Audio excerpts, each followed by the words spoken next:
बांगलादेशच्या राजकारणात आज इतिहास घडला आहे. एक निर्णय ज्याने संपूर्ण देशाला हादरवून सोडले आहे.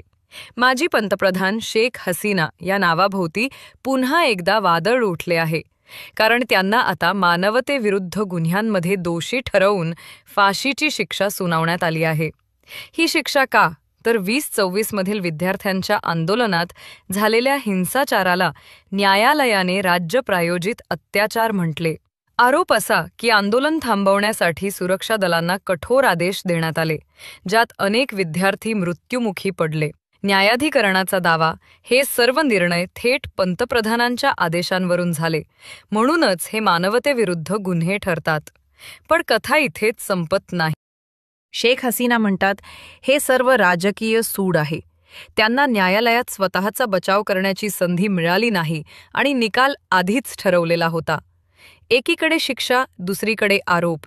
यामुळे देशात तणाव शिगेला पोहोचला आहे.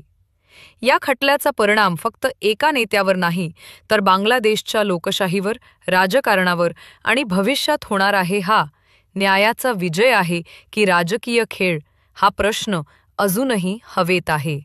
या प्रकरणाबद्दल तुमचे मत काय आहे? फाशीची शिक्षा योग्य आहे की राजकीय कटकारस्थान? कमेंट करून नक्की सांगा. आणि अशाच खऱ्या महत्त्वाच्या बातम्यांसाठी चॅनलला लाईक, शेअर आणि सबस्क्राईब करायला विसरू नका.